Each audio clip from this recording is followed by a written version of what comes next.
3 days and hundreds upon hundreds of games of Hearthstone have led to this moment here at Masters Tour Bucharest. We are about to go into the finals between Eddie and Kin. I'm Raven, and joining me for this one is Mr. Subtle, bringing the old team back together again for the finals. How are you doing? Looking forward to this one? I am doing fantastic and actually can't wait for this matchup on a number of levels. Firstly, I love that we actually have Grandmasters decided before this final. Right. Because I think, quite rightly, we've talked about Grandmasters a ton going through this event because the way things have developed, like this really was just the be-all and end-all in terms of who was going to lock up those final Grandmasters spots. But it's easy to lose in the shuffle that this is just a huge event on its own that deserves to be put on that pedestal and be held up for its own standards. And so because of that, we now have a final that is just between two players trying to be the champion of this event and fighting for, a $25,000 split in prize pool difference between the two of them, which is a huge, huge deal. Secondly, it's because this series is kind of the platonic World of Forms version of the previous series we saw before. It's, again, two very slow, grindy, greedy lineups going against each other. But in this series, both players actually have a chance of winning, which is a really, really big improvement. How novel a concept. Over what we saw last time, which, I don't know how you guys presented it, but the reality was that Dead Draw had a tiny fraction of a percent to win that series. Kin has many of the same decks. He also has a Control Warrior. He also has a Res Priest. But his Res Priest also features Hakar the Soul Flayer. His Control Warrior also features Archivist Elysiana, the key cards that Dead Draw was missing that really gave him zero chances in the matchup. So this, to me, is a much better representation of these two lineups clashing up against each other than we saw previously. Yeah, and something Derek and myself were discussing is less about specifically that matchup and more about in deck building and lineup preparation. How far do you actually go in terms of how much greed is too greedy and how, how safe do you play it against aggro? And that line is a very difficult one to actually, find the answer to. And I think these players, when you look at Elysiana and you look at, for example, just how, even just Hakar and then Brewmasters, it's just very interesting to see how far each player's pushed it here. Yeah, and you can see, because you missed it in the previous series, some little facts on Eddie there. He actually insisted himself that he was Huntrace's biggest fan. That's not a joke from our part. That is a serious piece of information that he wanted to present to you guys. And you see Kin, the one and only gold medal winner in Hearthstone, still shocked that he doesn't just dangle that around his neck wherever he goes, because I certainly would. And you can also see he ended up taking the top spot in the Swiss with an 8-1 record to get here, and has, of course, qualified for APAC Grandmasters en route to this final. He's already locked up. Nothing that happens here can change that. He is a Grandmaster for next year. Yeah, and funnily enough, the final is between two Grandmasters as well, so that's going to be pretty interesting, as of this moment. So it means that, again, we've talked a lot about Grandmasters entering this tournament and entering other Masters tours, and maybe having a close eye on them to see, okay, how many Grandmasters actually performed well? Are Grandmasters keeping up the game outside of the Grandmasters League itself? And honestly, based on what I've seen, yes, very much so. Yep, very well, strong performance, I should say, for the Grandmasters in this tournament. A lot of them in top 8, a newly relegated Grandmaster in orange as well, doing his best to try and find his way back in. Of course, the players who are going to become the Grandmasters next year also being factored into that, which is it's a little bit cheeky to include that because, of course, the nature of them being in the top 8 of this event is what's causing them to be Grandmasters, not the other way around. It looks like our opening matchup here, based on these graphics, is going to be Quest Shaman versus Control Warrior, which is a very, very good matchup for the Quest Shaman. We saw this in the situation where Eddie played this last in the previous series, and despite it being an incredibly good matchup, it was his worst matchup in the series of the ones remaining. It's the one, and honestly, it did go kind of crazy towards the end there. It did look like Dead Draw maybe had some outs to get himself over the line, and even right there at the end, if Kobold Lackeys shot 15 different targets that weren't his face, which was possible because there was going to be Desert Hares spawned and all kinds of other nonsense, then maybe there was a recovery point, but it just wasn't to be. I think Eddie's lineup there is what really carried him through. And I absolutely do take the point that you are making is like how greedy is too greedy. Because I personally believe that Eddie's lineup should have been farmed by some aggro in this tournament somewhere along the line. I don't know whether he's dodged it. I don't know whether he just outplayed some aggro lineups in certain spots, whether he just hit the nut draws at the right times against the aggro decks. But here he is, and it's to the detriment of all the other players, really, because they've had the anti-aggro control lineup, got to this point by beating the aggro decks like they should do, but the one guy that snuck through with the anti-control lineup is now just farming them all. Yeah, and let's kick it off then. Grand final of Masters Tour Bucharest. Eddie versus Kin. Eddie on the top on this Quest Shaman, and Kin on this Warrior.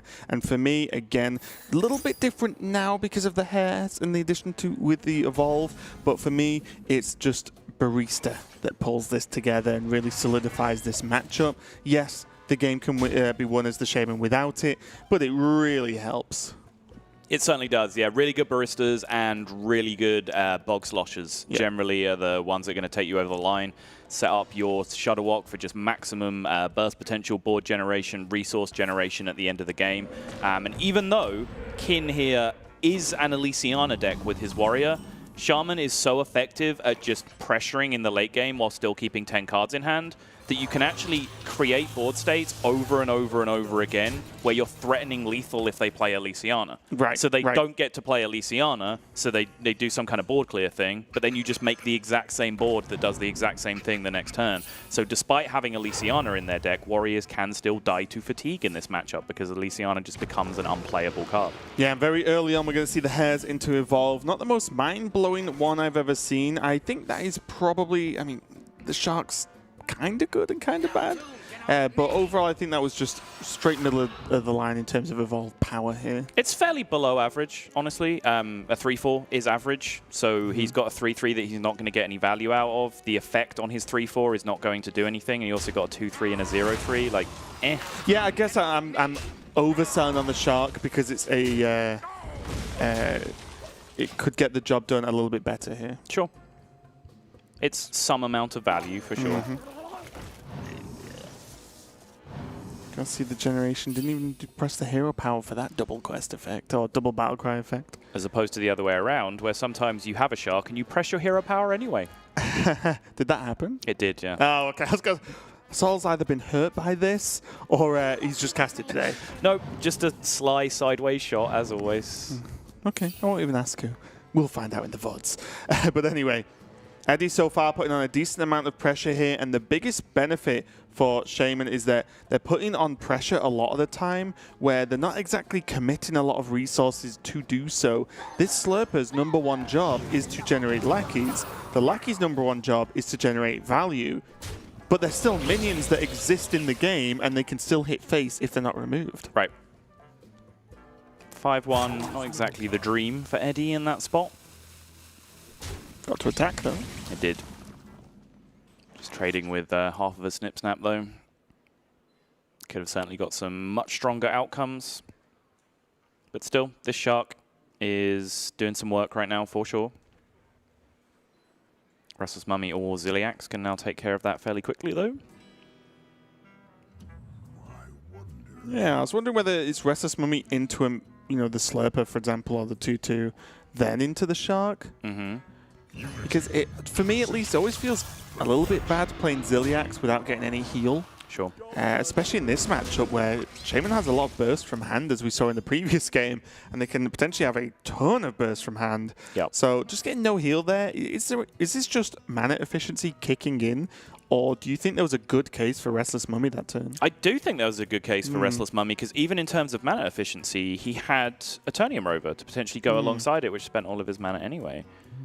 So I am a little bit curious for pretty much the same reasons that you outlined as to why this Ziliax was the play this turn.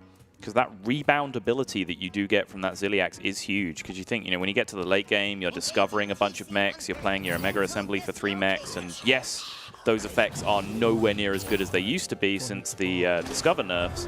But still, just, you know, any mid-rangey 4-attack-ish mech that you can then slam your Ziliax on in the late game is potentially huge for stabilization in this matchup. Well, in the meantime, Eddie's just cleaned up the board. Does have a pretty reasonable board state in himself. This Restless Mummy is going to clean up these 2-3 health minions and leave just a Lackey on the board, maybe to be contested by this Returning Rover. But for me, this just could have gone the other way round, if that makes sense. Sure.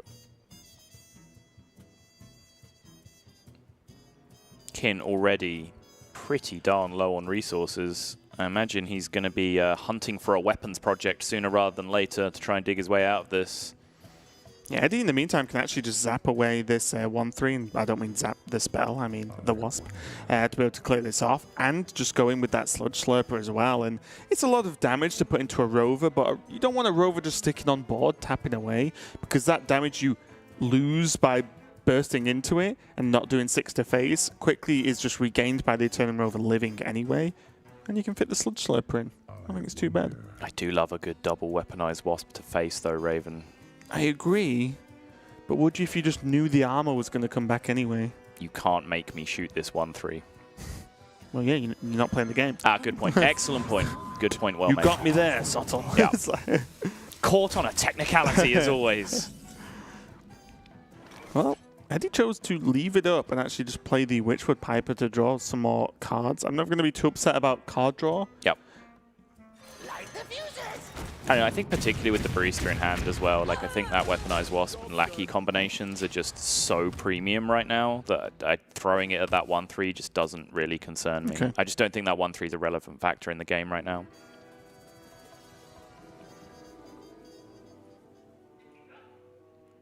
Like, I'm not saying this Wasp is never going to hit a minion, it's just if it hits a minion, it's going to have to be a much scarier minion than that. Yeah, and by that it's a lot of the time meaning a minion that requires the double burst of the 3 damage to actually remove, right? Right. In the meantime, though, it's kind of a weird hand from Eddie, that it's not bad in any way, but it's not standout either. Yeah, he has card draw, but I think soon-ish he wants to actually start doing some more proactive things and start just at least pound on some damage. Yeah, some of the proactivity is just kind of gone from the deck these days, though, because of the lack of cards like Former Champ, for example. Just things that you can just drop on the board and pressure your opponent with. You know, Giggling Inventor, same kind of thing. Everything else is just kind of a value generator that, you know, over sheer force of will and sheer weight of numbers does start to overwhelm your opponent. And again, even this board, don't get me wrong, 4-4, 2-1, and 2-1-1s, well, unless it's cleaned up, a good chunk of it's hitting face, which any kind of, you know, just even poke damage is going to get the job done in a roundabout way. Yeah, I mean, think about it. If you were playing Zoo and you got this board to stick, you'd be ecstatic, right? Like, you'd just be over the moon. I just expect more from Quest Shaman, that's all. You know, I don't want it to hold itself to lower standards like Zoo. All right, Eddie's a man after my own heart. Just giddies up, Wasp to face. Take 6, dummy. I just had a 2-hour series. I'm not hanging around this time. We're winning this finals quick. I also just had a 2-hour series, so I'm very much okay with this. We were actually watching it back in the caster room with Tsane, Hunter Ace, Orange, like quite a few players crowded around to watch it, and we were getting pretty hype over some really, really tiny, insignificant things that did not matter in the series. We were having a great time back there. I don't know if you guys were. I have a great time casting with Derek, but it's not the first 2-hour series I've cast today either, so I think that started to stack up. Yeah. Hey, I was there to share the first one with you. You're a liar. No, you weren't. You were supposed to, and then Lorinda had to save you. Well, other way around. No, that's not how I'm selling it. Okay, fair enough. Full blame. You want to just lie to our public, that's fine. Okay. Well, there's 2 Life Drinkers and a Wasp in hand now for Eddie, which is kind of the proactivity I was talking about. Sure. In terms of, yes, it doesn't put big minions on the board. It kills your opponent, though. So now I think Eddie's already formulating a plan and probably a timeline of how the next few turns play out to maximize damage. And honestly, he will really be planning on ending this game very quickly. He will, yeah. There's been some disagreement, you know, involving myself as well as others, just in terms of how this matchup is played. And I do enjoy playing it very damage focused and very bursty focused. And it is a strategy that wins because most strategies are strategies that win in this matchup. But the more and more I play it and the more and more I discuss it with like very, very good players, the more I realize that it's just like a context thing, right? Like you just have to look at your hand, see what it does, react to the situation. But this is a hand with just like Life Drinker, Wasp, Shudderwock, Barista. Like that's a million damage over the next 4 or 5 turns. And this has to almost be a clear for Kin to be safe. But also, if he clears it, it opens up space for the Wasp and second Life Drinker to be played. Currently, he is missing the Lackey to go along with the Wasp, though. It's the only problem he will run into. If one doesn't survive. Yeah. Shield Slam Lackey. Open our standard pile of garbage from the Omega Assembly. There it is. Honestly, Missile Launch come up. Pretty good. It's come up a lot today as well. It's actually pretty sick here. I think that was one of the plays that stuck out. I think it was in the last series where there was a Missile Launcher playing the Warrior matchup. Dude, we were screaming for him to make the big noise. Why did that not hit him in the face? I was very confused. Don't know, mate. Yeah. Decided to put 13 damage into a stick snap instead. Yep. Very spicy one, but back to this game. The Brawl does come down, and again, even the Brawl is a kind of victory for Eddie right now. Because, like, right, you brawled the stuff I was kind of just playing anyway. It wasn't like the final push, and it gives Eddie more board space now to go, great, can play some more cards now, perfect. Right. And he's just ripping all the Evolve Lackeys as well with the hair in his hand. That's pretty sick. Speaking of cards that have come up a lot, this Unpowered Mauler. I think I saw 20 of them attack last series. Yeah. And the total count I've seen them attack in my life is 20. Yeah. It was crazy. Yes. It's been an emotional roller coaster, this event, honestly. Especially today.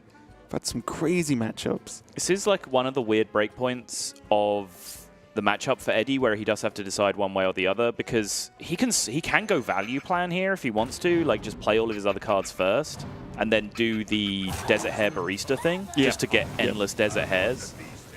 So I think, you know, this signifies him doing this first and just exposing all his hairs to the board, that he is thinking primarily about damage from this point, which I think is probably the right reaction to the situation. In a post-Ziliax game state, I do agree with this, actually.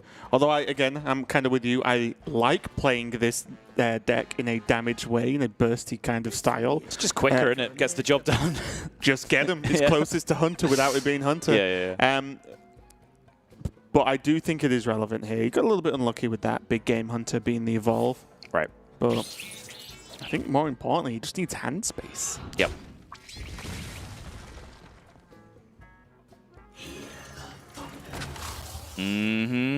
Eddie gets the bad news. Missile Launcher is a beating here. So do you think he has to just right now commit to saying, I'm going to Wasp this, the Missile Launcher away? Or do you think he can still keep with this aggro plan and just say, well, Missile Launcher hits me for 5 and, okay, technically 6 every turn. Is that just whatever? Because I don't need my minions to hit face. I need my just minions to proc their damage effects. Well, so right now, like, just say he started going face. He has 6 from the Wasp, 6 from the Life Drinker. That's 12. And then he has 6 more from the Shudderwock, which is 18. So he's already not getting there. So he already has to, like, barista one of his damage dealers to get the extra damage, to get himself over the line. Even then, he's losing to 1 Blast Shield. And even then, that's just ridiculous. Whoa! Okay, go back, rewind. I want the other one. And then, even then, that would be like a ridiculously slow turn that he'd have to take with the Barista, like essentially doing nothing. And as you were saying, getting smashed in the face for 6 with the Missile Launcher. So I think when you add all of those things up, Eddie understands he needs a bit more time now because he has to convert that time into damage. And bear in mind, even though we've just seen the Wasp and the Life Drinker be played, it means that the Barista might look bad right now, but post-Shudderwock that fills it with loads of lackeys means that Barista is never truly bad. Just might be a turn or so slower. I mean, Barista is just nutty. Like, if you just hero power and, like, just play one thing, great, like, play one thing and then Barista it, like, it's crazy. The amount of times I've literally just Kobold Lackey, hero power Barista, empty board. And it's just great. Swing games. And you're like, you didn't do much. Feel kind of bad. Kobold Lackey is obnoxious in this deck. Oh, well, or just draw stuff that makes even more lackeys instead. Yeah, like right here, like this could just be a nutty Barista turn if he wants it. He's actually going to end up with too much value here because he got double spell lackey. That's a little bit unfortunate. I guess he can like throw away Totemic Might to have more room to Barista this Beacon board if he Lightning wants technically does something here. It does kill off 2 of the minions, but it does overload him, which is a bit heavy. The Hex is just a bit heavy in the hand. I think I like Lightning Bolt. Mutate feels like a natural go-to. Soul the Murloc's never bad, but your opponent's on 13 health, and you've got some juice in the Shudderwock tank. And it can be played on the same turn as Shudderwock. Very true. Very true. He has 6 in his Wok right now. Not necessarily for next turn setup or anything like that, but does a Mutate really do much this game now? Nope, I don't think so. I like it. Oh, that made that decision a lot easier. Visions or Spirit, pick your poison for me. Haunting Visions can just be... Oh, okay, never mind. Yeah, no, I was just going to say Soul on this plot. I was going to Soul right now. Right now, yeah, you're absolutely right. You are absolutely right. I was just not even looking at the tiny little board he was making. Shield Slam ain't going to cut it.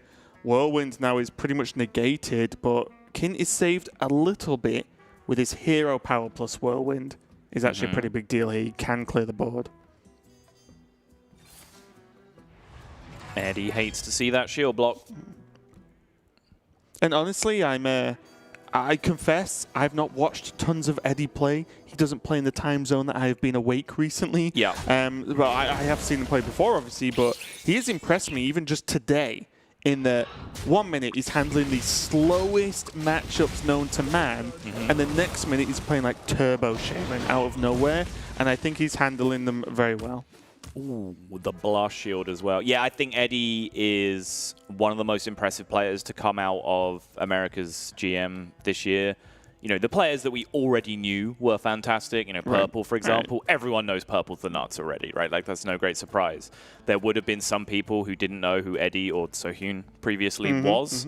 And I think he's had an opportunity to just show everyone that he is a fantastic player and was a fantastic player when he was doing all the stuff that qualified him to this position to begin with. Yeah, I feel like for me, it's a kind of weird way to describe it, but I feel like he just gets it. Right, like every matchup, he just knows what to do to win, and he seems to pull it off okay as well. He does. He makes very, very few mistakes now, and that is a big, big difference. And I feel happy talking about this because I actually had a chance to interview him on one of the weeks where I did do Americas and asked him about this, where there was an impression when he was playing under Sohyun and he got to the top 8 of a tournament. Like, he'd crush the Swiss off camera of every tournament, and then he'd show up in the top 8, top 16, and he'd just play badly on stream. He's like, you know, who is this guy? Like, he's winning every game where he's not on stream, and then he just plays really badly. But I spoke to him about it during an interview in Grandmasters, and he admitted himself that, you know, just over time, he's just got more and more comfortable being in this position, and now he feels perfectly calm, and he feels like he's playing at the level that he should be playing at. Experience. Absolutely spot on. Experience on the stage is a heck of a thing. Yeah. You can't just be good at it out of nowhere, so we'll see if it pans out for him today. There's only game 1, though, so a lot to play for from both sides. So now, crucially, this damage plan is very, very quickly getting away from Eddie. But importantly, he does still have that Barista left over, which allows him to divert. Just with that one card, the Barista Lynchen, he can just switch himself back to a value plan really any time that he wants to. Whenever I see Barista, I always try to think of weird plays. Like, is there ever Barista, Bog Slosher the Barista this turn? Does that ever add value to, say, the Shudderwock or anything? Sure. You know what I mean? To just be like, rotate multiple Barista effects with a Shudderwock, especially when you've played Hairs. And then there's maybe Evolves might come down, and then you end up popping Barista a couple of times. That is a slightly suspect-looking Barista to me, though. With Evil Totem already in hand, ability to generate some lackeys, getting value off those. Like Sandstorm and... I mean, Bog Slosher, sure, but you need the targets to Bog Slosh. Sandstorm Elemental just not really a go-to card in the matchup, and he's kind of running out of the good Bog Slosher targets at this point. This would be a good time for a master plan. Right now, when we were talking about Eddie just burning Kin out of this game, Kin's back up to 28 health. Yep. He's almost just reset the game for himself right now. Yep. Damage plan well and truly melted away here. Eddie's going to have to get huge value off this Shudderwock and just turn that into just the last 2 or 3 boards that Kin is not able to deal with. And it's looking like that might just be difficult to do here.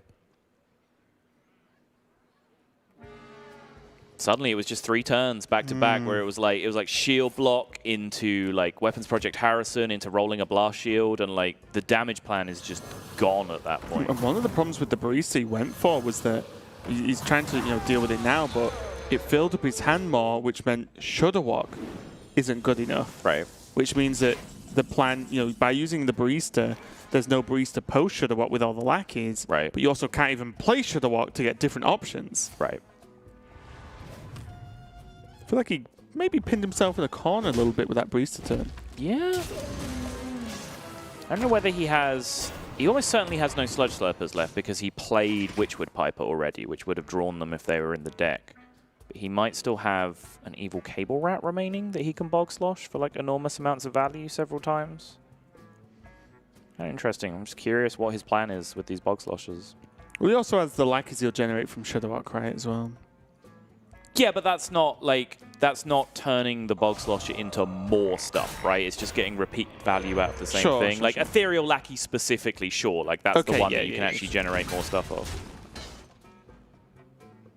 That's just like recycling battle cries. It's not quite as powerful as... Oh, I don't know. Cobalt Lackey. Back on the burn plan, boys. I mean, yeah, sure. If you want to just get right back on that pony, start riding for that damage. Now, though, double Tomb Warden, one of them buffed, of course. I feel like this starts to just be Kin putting his foot down in this game. It does, yeah. Also, some really good hero powers here for Kin. Like Blast Shield previously, and now he gets the 1/1s to start doing some trades. I'm pretty sure it's just cycled Blast Shield microbots every 2 turns. It feels like it. He had 1 zap, didn't he? Bronze Herald is pretty sweet there. Any particular reason he played the non-buffed ones? Doesn't need the buffed ones. He's okay. he's just using these to just chip away and clear the board just anyway, right? Yeah.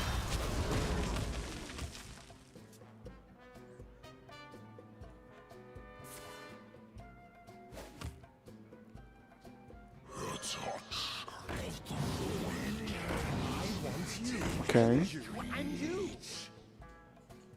Bronze Dragon, or Dragons, of course, is just a little bit extra value, not mind-blowing, but still just more stuff to play. No Battlecry effect, though, as I play just standard minion.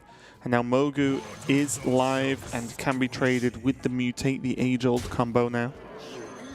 Oh, if he's Bog Sloshing it, he's not going to mutate?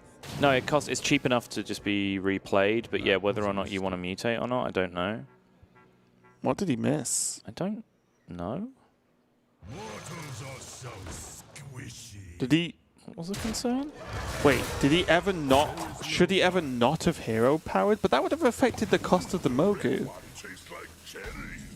Because if he's not hero powered, he would technically have enough money to Bog Slosh it, but the Mogu would be more expensive, so he wouldn't, right? Right.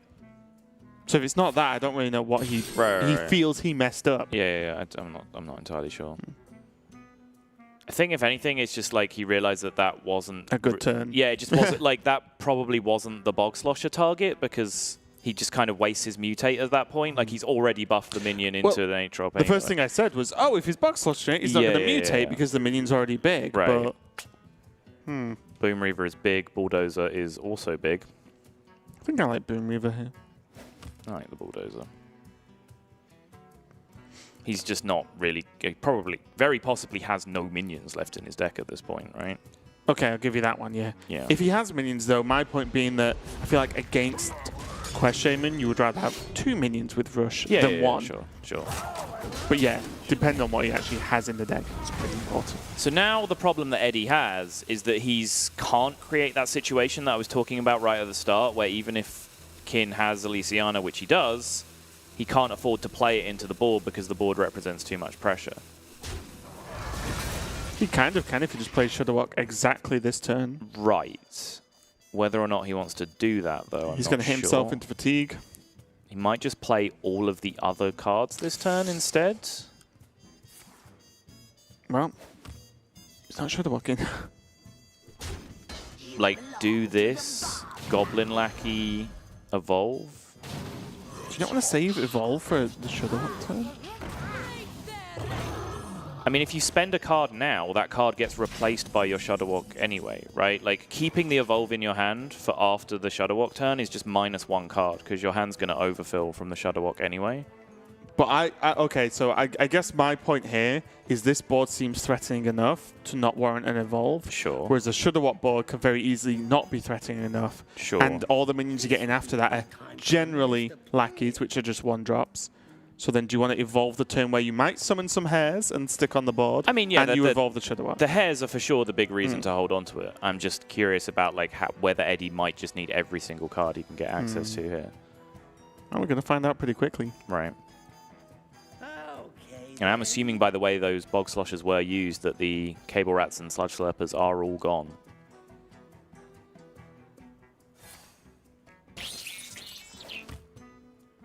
Has he actually got another hair? Oh, I love that. Has he only Pass. played one? I'm not sure. No, he played one into Mutate, and then he played one just with a Evolve Lackey. Okay. So I think they're both gone.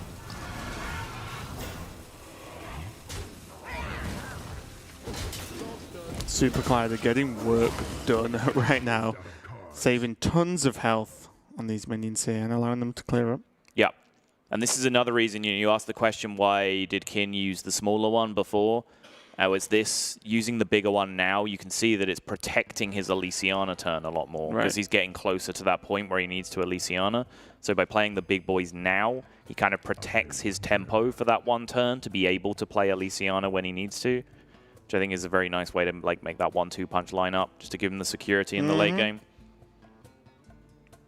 Now Eddie just saying, well, chuck everything else down, minus the lava burst, and get this show on the road in terms of Shudderwock. Because surely you can't lava burst, right? Do you need this last card, Kin? It's as good a turn as you're probably going to get, right? For the Elysiana, I'm guessing you mean? Yep. I mean, I think Kin probably just knows that next turn is the Shudderwock turn, so he's certainly not going to be able to Elysiana next turn after the Shudderwock comes down. Time for a master plan. Whoa.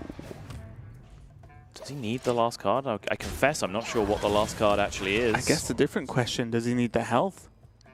It was a blast shield. Sure.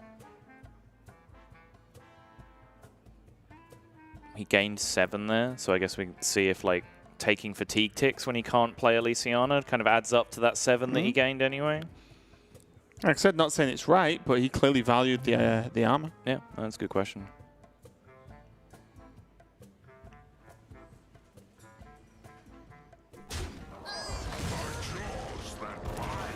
Eddie now. Going to play the Shudderwock, and we are going to see the outcome of what happens here. This 5/4 is absolutely dead, first and foremost, because there is 4 Sandstorm Elementals that have been played. Oh yeah, that's guaranteed. Bog Sloshed and Ethereal Arcanist. That's not a card you wanted to end this turn in your hand. No. That is, though. If we can get that one back also, that would be ideal. Thank you. Wait, it's going to... Oh. Well, I was going to think it the other way. I thought Lackeys, please. More lackeys, please. What is going on?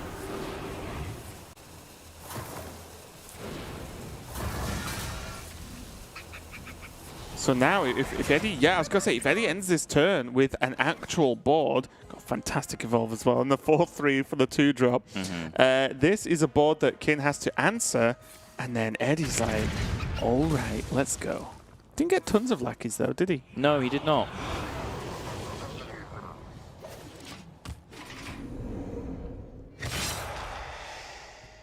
Does this still end up being evolve even with the Ammit? Oh no, sorry, it's a 4/9, yeah. Bog Slosher, of course, sorry. Yeah, freaking 4/9.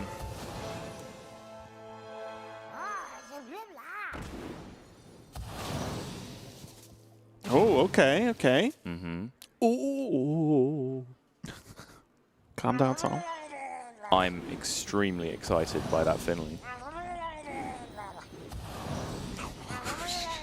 Right, once he's out of battle cry stuff, he can just turn that into like something that deals damage instead. Hunter, mage. Oh. Yep. Well, rogue, druid. I guess there's actually is it always guaranteed that you get some form of actual deal damage? Hunter, no, you could get shaman, priest, warrior. Oh, okay. Very likely then is the phrase I'm going to use. Likely, yeah. I'm going to do that old fallback. Not guaranteed, quite likely. Yeah.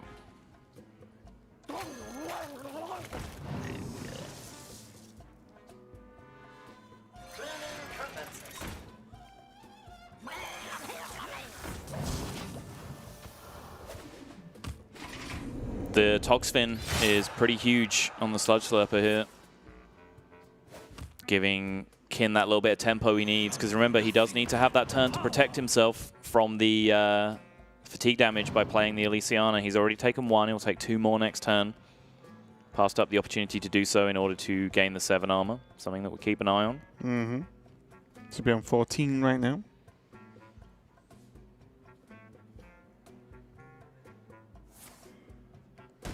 Nice totemic smash pickup, actually. Gonna create an extra minion, and most importantly, as you mentioned, get rid of that poison. And he is just out of battle cry stuff that's relevant now, so he can play this. This costs 2, that will make Mogu cost 2, and then he can jam the evolve at the end of the turn as well.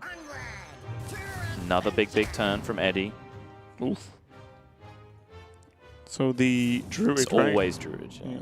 Oh, wait, yeah, that one doesn't matter. That's hilarious. Oh, okay, my God. I didn't even notice that. I mean, yeah. It's still druid, because the other 2 aren't as good. I mean, taunts are a thing, but yes, I agree. Druid is the one I default to. And I guess there's a small question of the rogue hero power being 2 mana 4 damage over turns as opposed to 2 mana 2 damage. What's the res? It's just always a 1-1, isn't it? Yep, there you go. So, brawl? Yep. The only issue is if there's a brawl, there's an awkward outcome. I guess it's unlikely. There's no answer, right?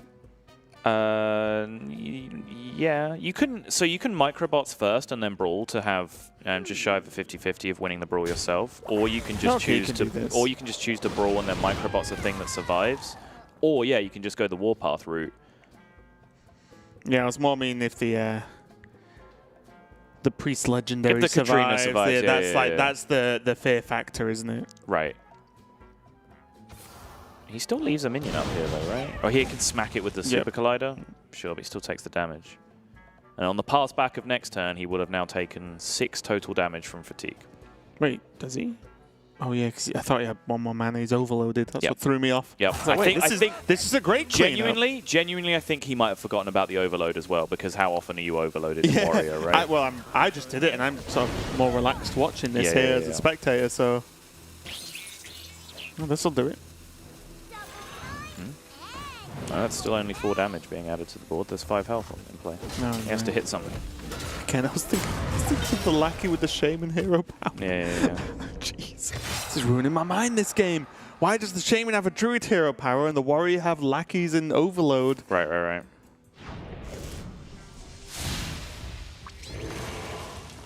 Well, final push. It's going to get farmed by this bulldozer, though. But he takes 3 fatigue here. Right? Yes, goes down to 10. Which means Lava Burst and then +4. Eddie's 1 off lethal next turn. Put it out there. Blast Shield. No, but he's already taken that amount of damage from fatigue that he wouldn't have taken if he'd have played Elysiana. If anything, the fact that Elysiana has not been played is the only thing giving Eddie outs right now.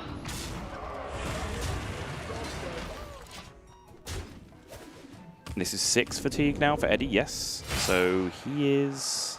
Oh no, he still has the hero power 3. He has the hero power. I completely forgot about the hero power, the extra 2 damage. What? So in fact, like, potentially not playing Elysiana that 1 turn through this game. Potentially. That is true, yes. And I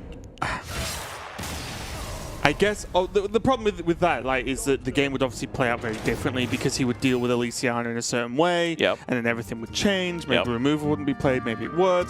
But regardless, I am with you on that. Just if you look at it, if you decide to just ignore over complications, he took a lot of damage from fatigue that he just wouldn't have taken, and he would have had a 7/7 instead of the 7 armor. I guess the real question is the fact that it was Blast Shield pass. Like, what if it was Blast Shield X? You know, like just other stuff. Yeah, if it was like Blast Shield, play a freaking Tomb Warden or something, then yeah, sign me up. I talked about that the turn before, right? The big Tomb Warden protected him for that turn of tempo where he could play the Elysiana. If he's doing something that does that again, fine.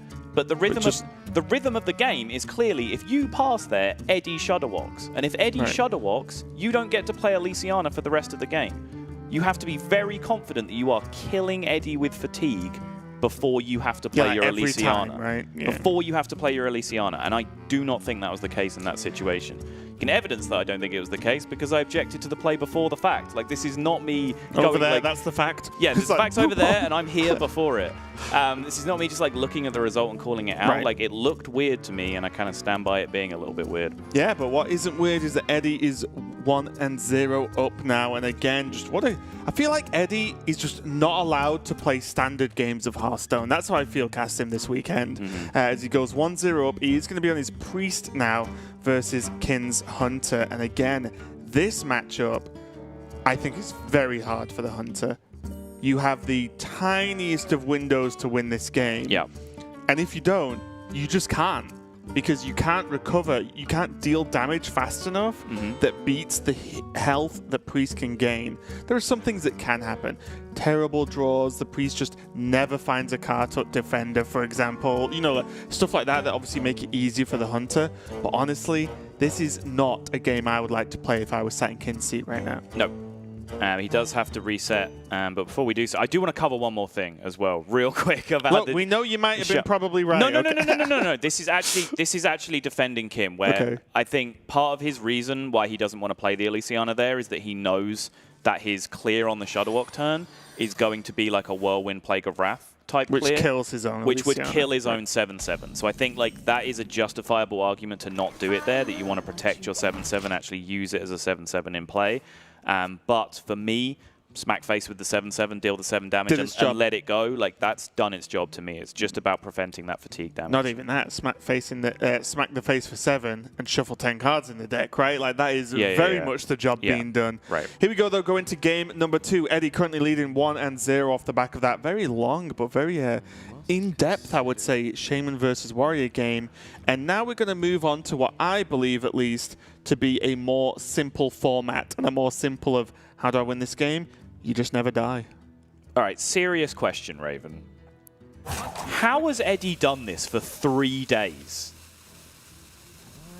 I'm struggling to do it for half a day. How is he still alive? I don't know. It's maddening. And honestly, Orange was saying in the caster room, he's been one of the players hanging out with us. Yeah. He was saying earlier on, he's like, I have full respect for Eddie because he was playing aggro all weekend and he's exhausted. Yeah. Eddie's been playing this all weekend and he's in the finals and honestly, still looking pretty sharp. Yep. Don't get me wrong. This is not Eddie at this moment in time playing his best, I imagine. Sure. Because he's just going to be knackered. It's just true. It's not even a go at Eddie. He's just factually got to be exhausted. I haven't heard the word knackered on a Hearthstone cast for quite some time. Well, there you go. I know you've missed me. But he's still keeping it together and might just take this whole thing, playing probably the most hours of Hearthstone out of 99% of the players here. Yeah. I think there were maybe some signs in that Shaman game that he just kind of let his game plan slip away from him a little bit. And honestly, I'm not even going to give him a hard time because absolutely. And it's just echoing your point of like, you know, maybe he's not playing at his absolute best right now. And obviously, like, you know, you get to the grand finals, you want to see 2 players like playing at the absolute top of their game. We'll have it next week. Yeah. The reality of the situation is that these 2 players have been playing incredibly slow, grindy decks. You know, 2-hour series over and over again, 12-hour day after 12-hour day after 12-hour day of just absolute mental fatigue, and they're now here. And you've got to remember, during Swiss, the longer you take, the less of a break you have between rounds, because it pretty much starts as soon as the round ends. Correct. But let's dive in where this game really gets cooking, at least for the Priest. So far, Kin has played his Subject 9, which is a very key card here. It makes the rest of his game stronger overall. He has access to his secrets, got the Sunreaver Spy, but now it is very much on Eddie to just say, well, you've done 0 damage effectively right now. Can you even deal 30 to me, or more likely 40 to 50 to 60? That's a huge Emperor. It's not the first time we've seen Eddie just get the Emperor into Cloning Gallery Curve, and the Emperor into Cloning Gallery Curve is just kind of ridiculous in this deck. And an old interaction I almost forgot about, Emperor into Snipe, is just great. You just get the tick, you soak a Snipe, and Emperor still has to get killed. Yep. And Desert Spear is a nice grab, though. It always is. One of the most underrated cards, I think.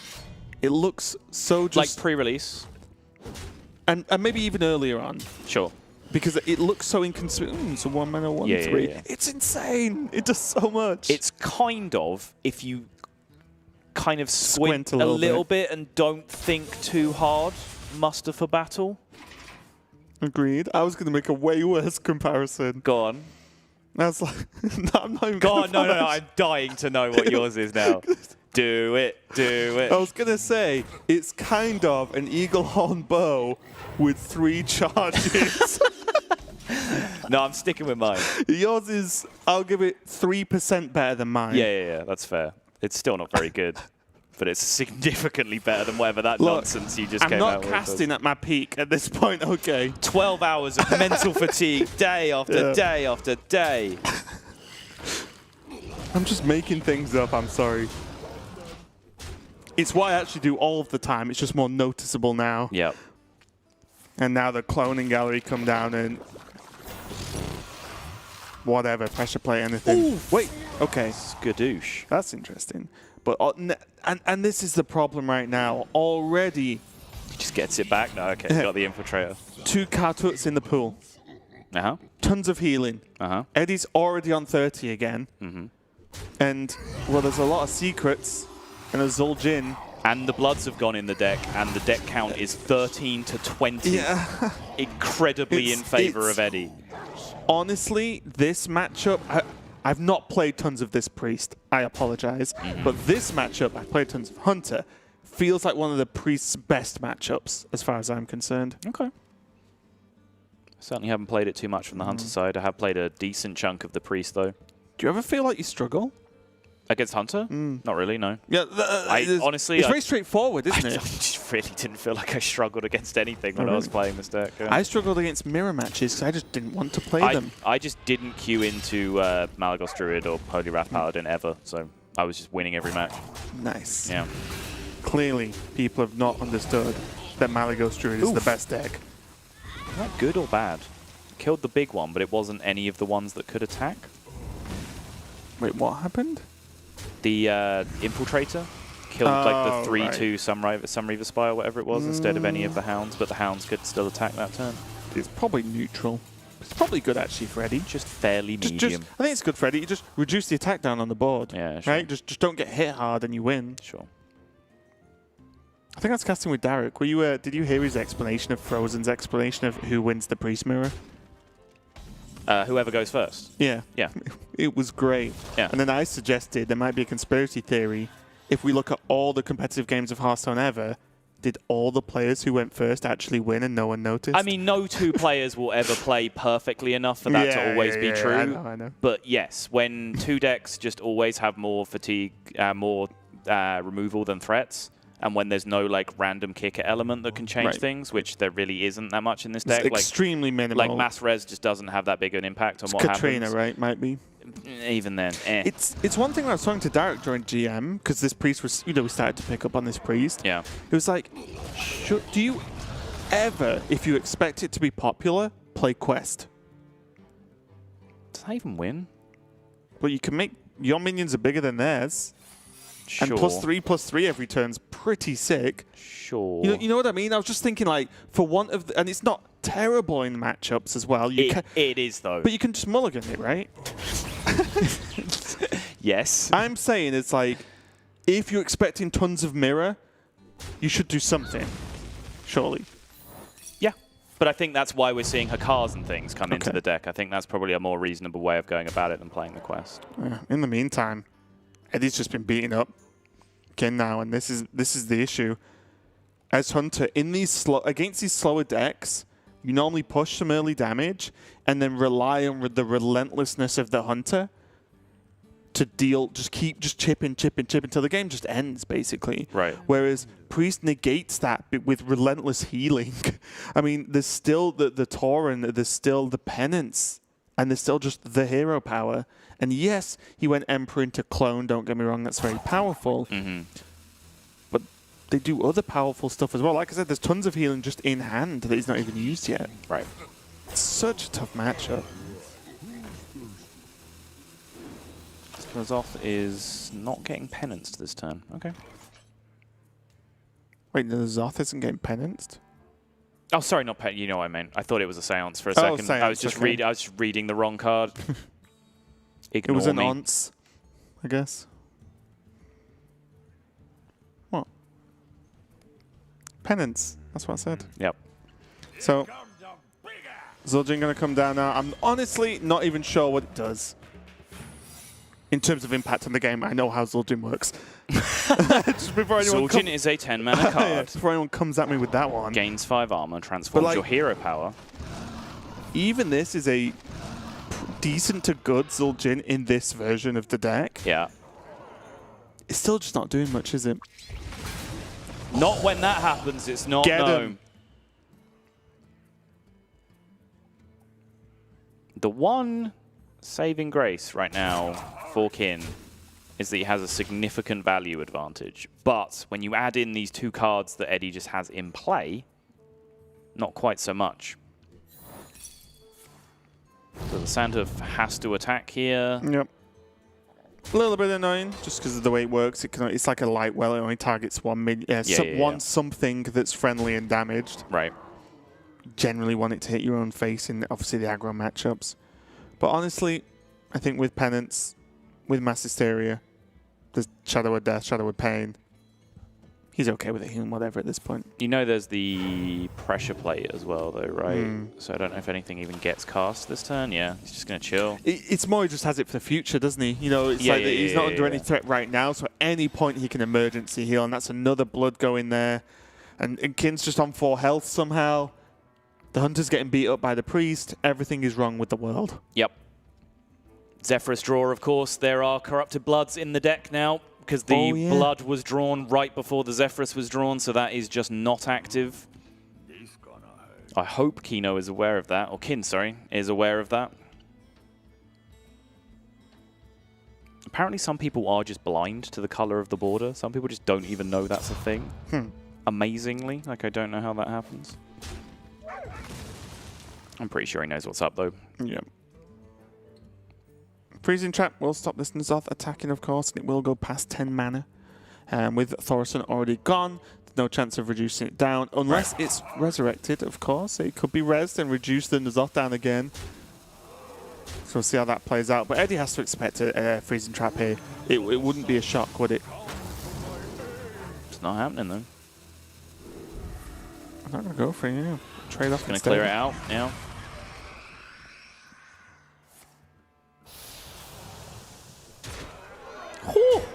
Okay, 2 1-1s hit each other, fair enough. I thought that was just going to be the dream then for Eddie for a second. That must have been very close to a guaranteed clear, right? Because there's 2 big minions, 2 tiny minions. It's like, right. So it's pretty 50-50, right? As soon as the 2 dogs hit each other, you're kind of screwed. Okay, yeah. I guess that outcome's quite common. And also you have left big guy hits middle guy, right big guy hits middle guy. Like, they just both smack one of the 1-1s. I've got to the point now where if I can even think a Mass Hysteria outcome is quite likely, it's insane. Sure. When Mass Hysteria came out, at first we tried to count, and then we realized we're just idiots. It's never even doable past a certain amount of minions. Trying to actually calculate like 5 minion board odds, and you're just like, no, that's just the peanut brain play. I am not a machine. Yeah. Really, all Eddie has to do is survive here and wait for these corrupted bloods to kill Kin. Because there's 0 healing in his deck. He burned his Ziliax, and his Zephyrus, which would be his only other point of healing, can't be played because there's forever more than 2 corrupted bloods in his deck from this point onwards. And again, this just... if you really want to turn your Zephyrus off, I mean, you can start it makes you less likely to draw blood. It does. I Yeah. like it. I like it a lot as well. And his Zephyrus is never live for the rest of the game, so make it really not live. Yeah. Does he still have, or does he even play tracking? He doesn't play tracking. Okay, so there was a world where tracking could activate his Zephyrus again, but yeah, that was the only way it would happen. He doesn't play that card. Hey, friends is huge here. Is Eddie even looking? We heard that. We literally just heard Eddie go, wait, what? And they had to obviously just double check that it was generated, not just played in the deck. That does change an awful lot about the way that this game is going for Eddie. He does have Plague of Death, which is a nice snap, and there's an Azoth, and again, it's just the card tuts. Yep. It just doesn't matter again anymore because he's going to heal back up to full again. I mean, it's also the 20+ power that he put into play when his opponent's at 4. You know, that also seems slightly important. You saying Hunter can't clear this board consistently? Yes, that is precisely what I'm saying, but Raven. Eddie has Bloods as well, right? He has one. Oh, yeah. He draws maximum one that turn. If you could kill the second Hakar and be like, there's a plan. Yeah. But then he draws maximum 2. Like you can only draw the bloods that naturally start in your deck at each draw step. And once the draw step resets, you can then draw the ones that have been shuffled in afterwards. But each time you draw a card, you can only draw the amount of bloods that start at that point in your deck. Yeah, and there was just a small hint of a shock there, as Eddie. I could tell straight away as soon as he heard the Dire Frenzy, because he was looking down, making notes, heard it, looked up, was like, what's going on? Yeah. But he does take the game, and he is leading now 2-0 in the finals of Masters Tour Bucharest. So this next game may be the last. But before we get into it, we are just going to go to a quick break. I'll give the players a second to just relax and get ready for game number 3. We'll be right back with some more Masters Tour Bucharest.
We are back at the grand finals here of Masters Tour Bucharest, and we are going into game number 3. Eddie currently leading over Kin 2-0 with some pretty solid play. I think we are starting to see just fatigue kick in for these players, which is understandably so as well.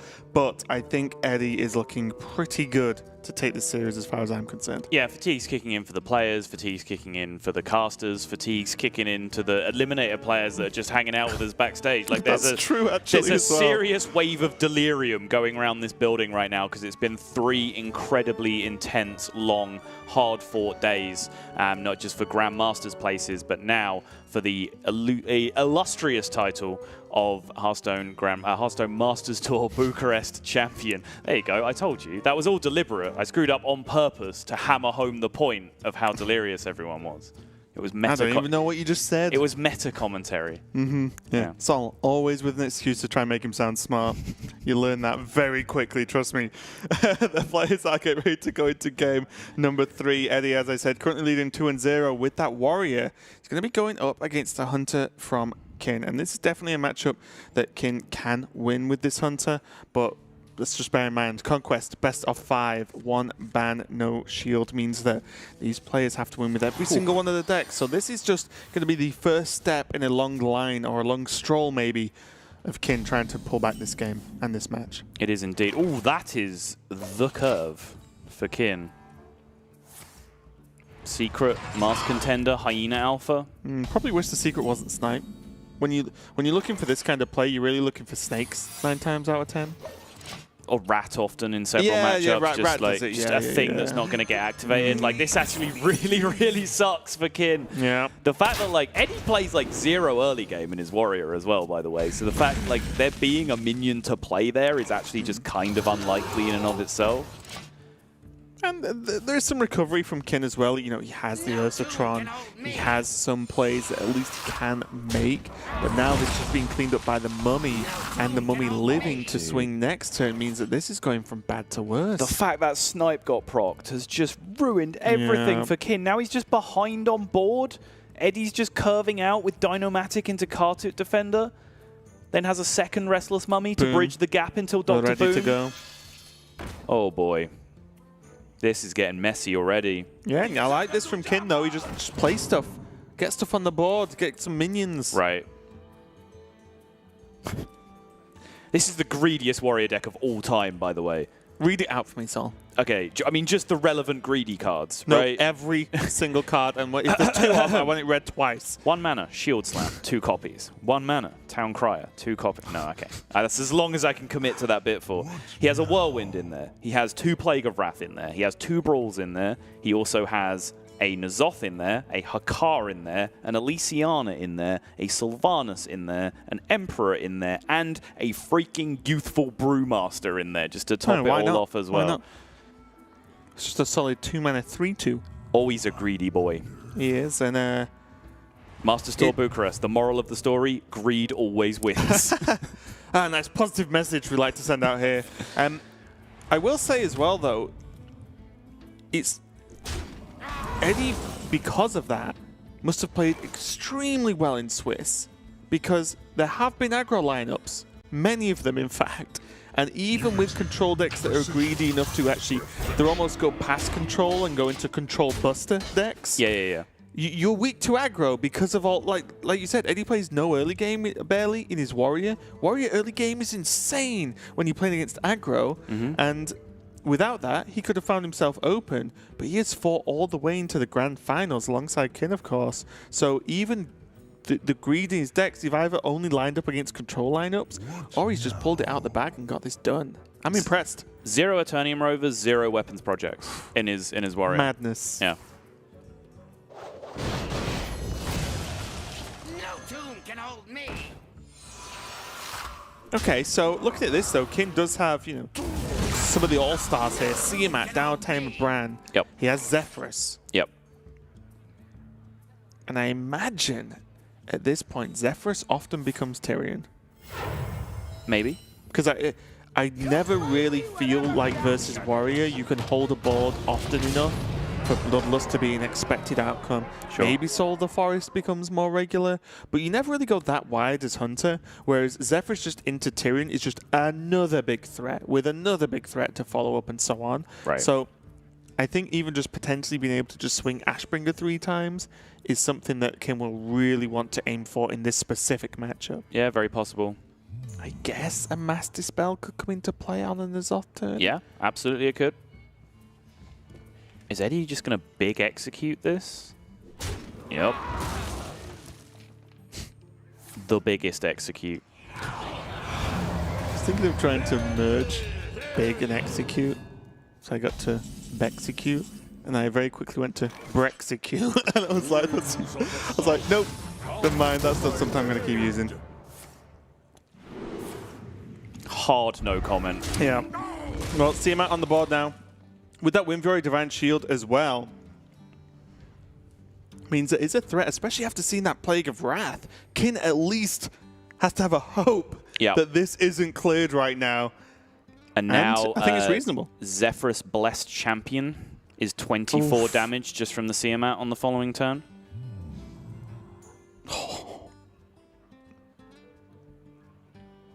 And I can't even overly fault Eddie for using the Wrath. The Plague of Wrath last turn. Yeah, what are you going to do? Leave an 8 yeah, that's what I mean. There's a King Crush on the board. You've got to do something. But maybe this is where the greed bites him. Look at that hand.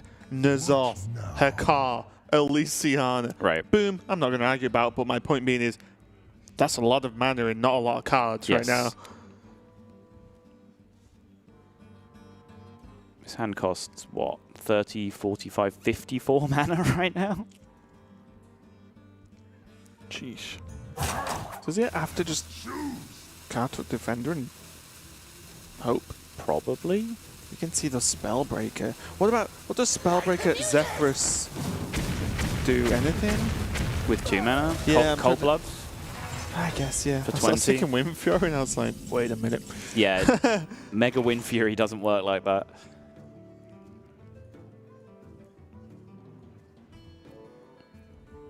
Now, Sol was telling me, I think earlier today, that he knows every Zephyrus outcome ever in any board state. And we were like, really? That's quite the brag. And Sol was like, I know. I'm the best. My name is Simon Sottle Welch. And, you know, you can tell from that quote that it's definitely happened. Zephyrus, will it give him Blessed Champion here? Is that just an auto, like, I've seen it give, I have seen it give Wind Fury? Blessed Champion when it wasn't lethal, so it is definitely possible, for sure. Your wish is my suggestion. Sort of felt the first hurdle, no Blessed Champion. I never said what manner he had to play it on. That was, I mean, I actually just learned one right there, that it will still value the Inner Rage as an option when you have a Wind Fury minion, when you have zero mana, right? Because that's all it was thinking there. That's the only reason why Inner Rage would override something else, is that it recognizes that the Wind Fury damage is something that you might be interested in. Yeah, I think it just converts it into raw. This card gets worth this much, and 0 mana deal 4 damage, is a pretty good card right now. As is 5 mana deal 12. Yep.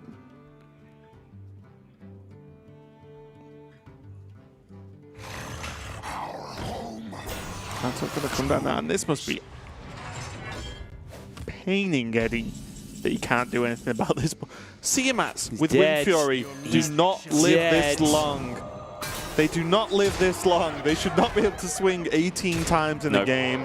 But Eddie, having to Plague of Wrath to get rid of the King Crush, left himself with a bit of an opening, and we see the greed approach bite him a little bit in that game, and Kin is not going to be knocked over 3-0 in this finals. So even though, regardless of outcome, I think Kin's got to be a little bit happy at that, because no one wants to get swept in the finals. And if you ever needed a deck to punish someone for being greedy, since like pretty much the beginning of Hearthstone, just send up the Rexar signal into the sky. Like that is, you know, mid-range hunters, hybrid hunters, face hunters, whatever they were, these Highlander hunters now as well. Like those really are one of the premium decks that come knocking on the door when people start getting too greedy, because it's just efficiency of threats. And like the early game just worked out kind of nutty for Eddie in that game as well. In fact, it was a snipe. He then got his Acolyte sniped that deactivated the secret.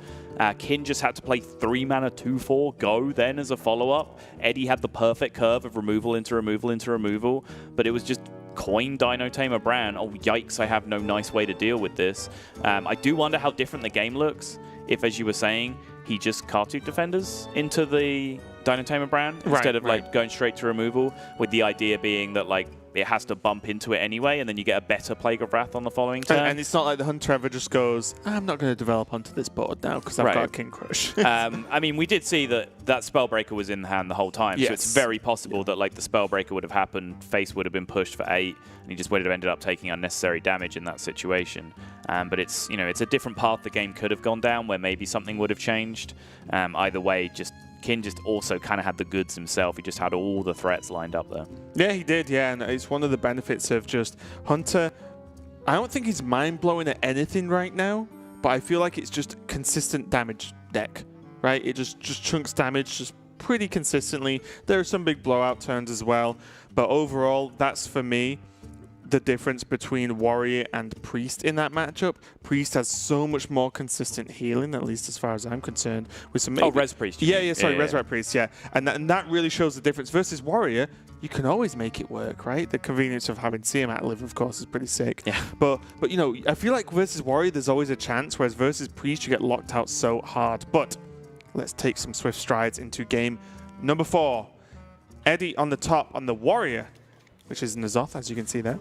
And Kin on the bottom on the Resurrect Priest, also featuring N'Zoth. And again... Give me a Hakar count. 2. Okay. 1 for each, right? 1 in each. Yeah, no. Kin's playing 2 copies of Hakar in his deck, and he's playing 0. No, 1 in each deck, 1 N'Zoth in each deck, 1 Elysiana in each deck. So this one goes the absolute distance, folks. And honestly now,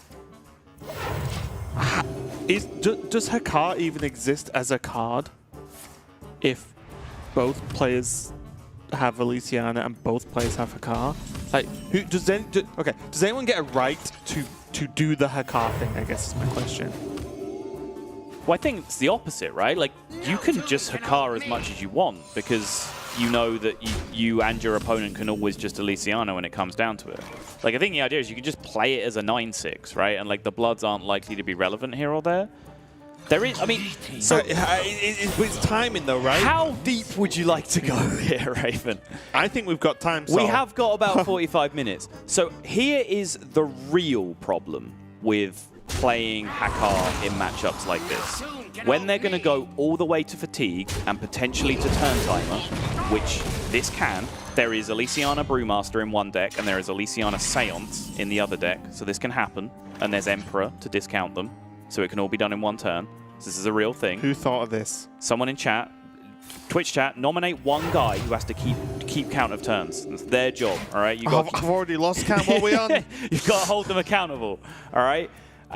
So the problem is, if there gets to a point where there is a bunch of Bloods shuffled into one player's deck, you can go to 10 cards in hand and then start drawing Bloods and burning them, but they don't redraw another card. Correct. So you are then extending your fatigue. You're extending the size of your deck. That is something that you can potentially set up against the opponent if Hakar comes into play. So you have to decide as player A if player B knows that strategy. If you think they do, there's no advantage to be had in playing the Hakar. If you think they don't, you can almost get a free win if you are able to do that and they don't know what you're doing and you manage to extend your fatigue, or at least like a free turn timer draw at the very least if you're in an unfavored position. But I don't even necessarily know who goes into this matchup feeling like they're in the unfavored position. And I'm going to throw this out there right now. If we hit turn timer, Eddie wins. Correct? Because they both get a win. I'm not sure if the ruling's different on a series deciding game. I know when it goes neutral to 0-0, it goes to 1-1 and both deck gets a win, but I don't know if a turn timer draw can decide a series. I know that has been disallowed from happening in various rule sets before. Blizzard admins, send me a message. Yeah. We've got the time, don't worry. No rush. Yeah. But very interesting. And again, one question I was thinking about as well is, how much of an inherent advantage does Warrior have in this matchup? Because armor exists. because there's just a natural fatigue benefit for a class that can go beyond 30. Sure, that is a lot. A big help. It does offset fatigue. It means that if it just comes down to a very even fatigue race, then the warrior is going to be winning because they're going to be at 60, 70, 80 plus, and the priest is just sat at 30. But, you know, equally, priest has the opportunity to offset just, you know, 50 different Kartuk defenders throughout the game. They're a lot more threat heavy than the warrior in that regard, right? Like they're the ones, the priest is the one more likely to stick a board here and there in the matchup and actually be pressuring, especially if Eddie didn't find his Dr. Boom in time, which we can see is absolutely not the case. The fact this Dr. Boom is here is now something that can have effect on the game. And we just saw the Mass Hysteria there get played for a grand total of 0 effect. Right. Just get rid of a card. Not going to come into too much impact in this game. So honestly, after all of that, who do you actually think is favored? Not based on the player, but just on the deck. Who you like in priest or warrior? I think Eddie is. Okay. Oof. Let's go. I like it. And if the Bloods are coming into play, it's going to get clowny. My favorite kind of Hearthstone game. Yep. Now, I just want to see the respect play of Eddie Sakar. I'll be like, let's make things go. No Elise either. We're just leaving this down to the Bloods.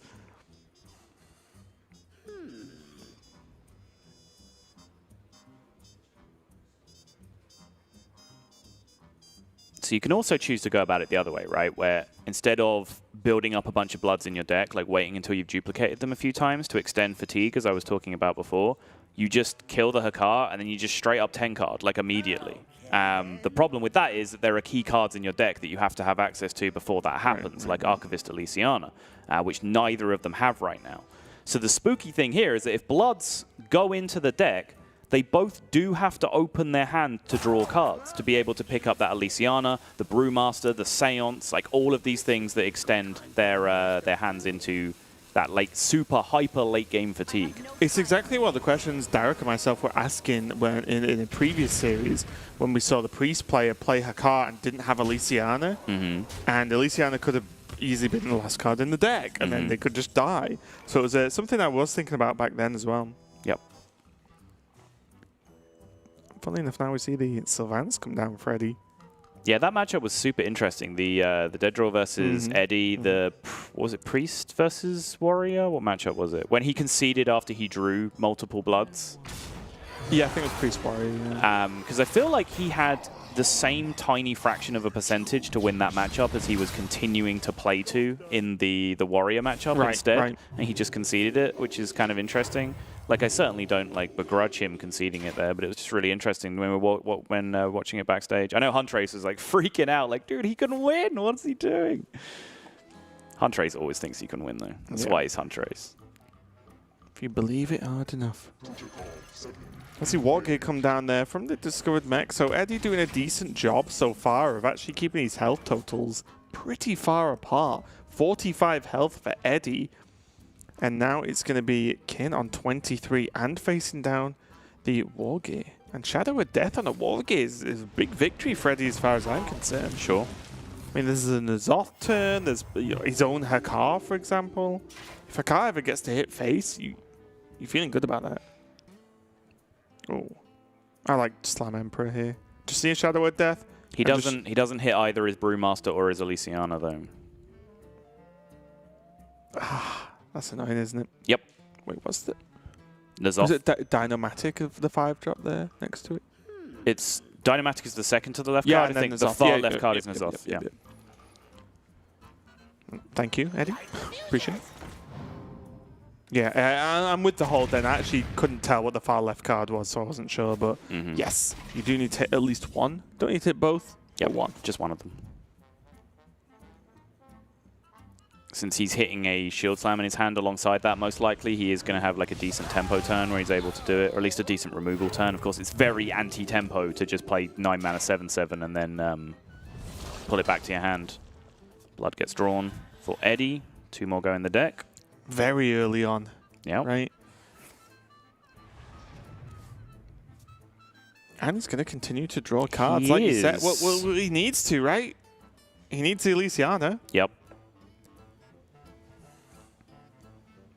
He needs to get somewhere with this game. It is a little bit tricky overall.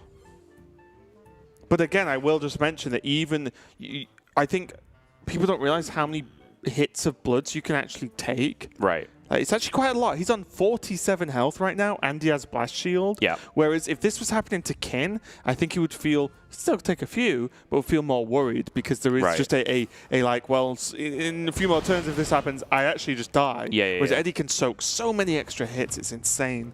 And the more I look at it, the more I like Kin just, windmill slamming his Hakar, because I do think he understands he was in like a defensive position there, and that he takes the risk that it puts Eddie in an awkward position. Because Hakar can always just flip the matchup, right? Like whoever just draws the first blood is in trouble most of the time, as we see Eddie is here. So Kin just slamming the Hakar there, I think, is good for him in the situation he was in, because he just takes the risk that Eddie was in a position where his hand is uncomfortable. And by that I mean his hand is missing one of the key cards that he needs, so therefore he has to keep a hand slot open and keep drawing cards. And you know what? If your opponent's got 2 bloods and you only have 1, why don't you give him an extra as well? Right. Hakar coming down number 2 as Kin just drops N'Zoth. And I agree. I kind of like Kin's approach to this. Yeah. Honestly, I personally would find this a very difficult matchup to play. And I feel like I'd make a lot of mistakes. But I like Kin just being proactive and not going pass, pass, pass, wait for something to happen, I guess. I do like this approach. Is that Hakar living? Ooh, what a god. Funny because he's kind of a god. It's just a 9-6 now, protected behind these Kartut defenders. Going to have to pull out a shield slam from the hand. You can see Eddie very upset about that. Those shield slams are extremely valuable resources to Eddie in the matchup, especially because they will go to 0 mana at one point if they're held onto with the Emperor, which allows him to do the big expensive things in his hand while still removing threats with 0 mana shield slams. Huge resource for some of the later game swing turns. Also, Kin's still not drawn a single blood yet, which is pretty impressive, actually. There's a Brewmaster, which means there's an Emperor. So slam Emperor, exactly. Very simple. Going to reduce the cost of his whole hand, make everything that little bit easier to play as and when desired, but most importantly, get that Brewmaster down, which means he has the ability to activate Brewmaster with Elysiana if he can draw Elysiana before he gets a little bit too deep in trouble. Yep. Currently 3 bloods in Eddie's deck and 2 in Kin's. So he is 3 times as likely right now to draw another blood than he is an Elysiana. And if he draws that blood, he then becomes 4 times as likely to draw a blood as he is to draw Elysiana. You can see it's getting unlikely.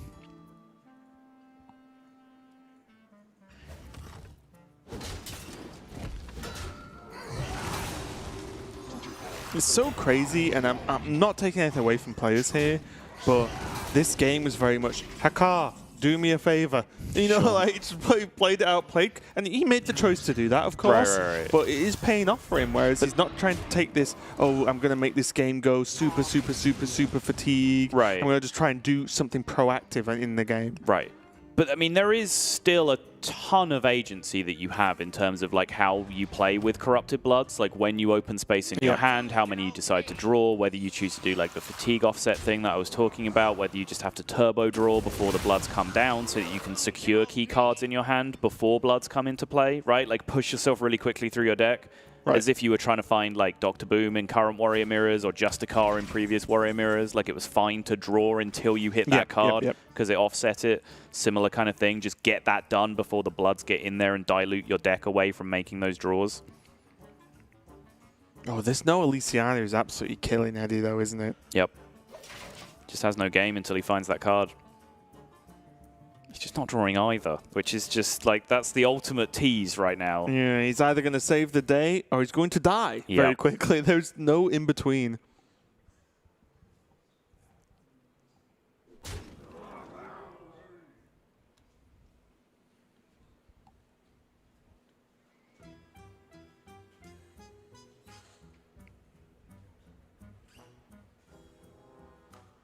And the problem as well that Eddie has is, although it never feels good to pass, the more he plays on any given turn, the harder it will be to block the Bloods with a 10-card hand. But he does have to draw cards. Yes. So it's... And it sort of becomes somewhat irrelevant because the reason he's drawing cards is that he needs to find Elysiana. And as soon as he finds Elysiana, he can remove all the bloods from the deck, exactly. And Kin has already played his Hakar and his N'Zoth and has not seanced his N'Zoth. So the Hakars are gone now. The bloods can't come back in. There's 2 more bloods drawn. Got it. So 5-to-1 ratio now of bloods versus Elysiana in his deck. Pushing Elysiana further and further deeper away. and deeper in the deck. It's such a crazy interaction, isn't it? Mm-hmm. And also, is Kin just still not drawing a blood? Nope. No, not according to my count down what here. What a god. Unless I missed it. I'm keeping a tally, and according to what I've got, he hasn't drawn one.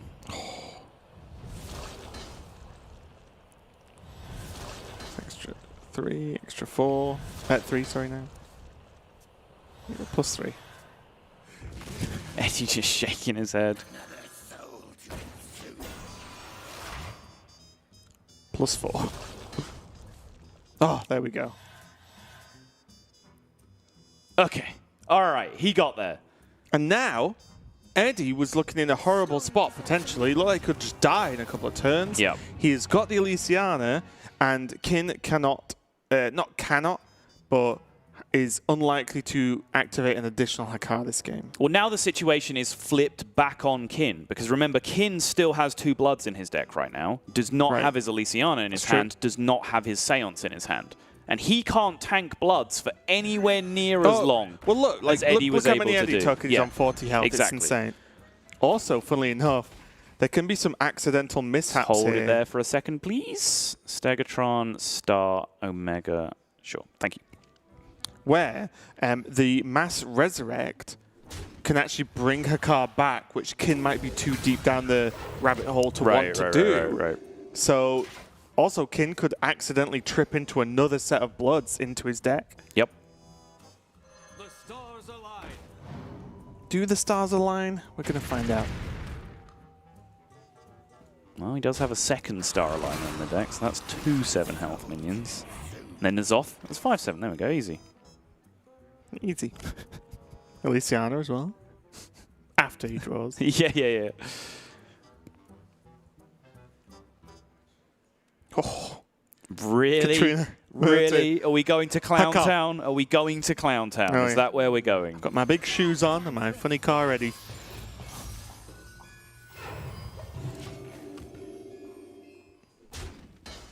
Come on, just for the sake of chaos, do it. Yes! Oh! Hakar number 3 on just one player's side of the board here. It's just enormously bad for Kin, right? Yes. It has to be. But does he ever really have a choice?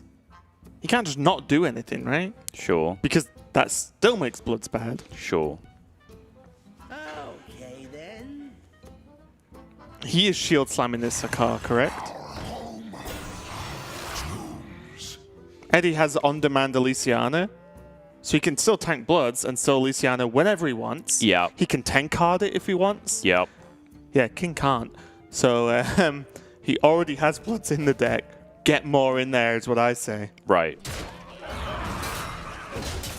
Yep, okay, don't shield slam, fine, when whatever. you said he's shield slamming it, that was my concern. Like, it was dying that turn for sure. Yeah. I just wasn't sure if he was going to use a removal spell or I was not. just thinking health. Like, did he need to use that much health? I don't know.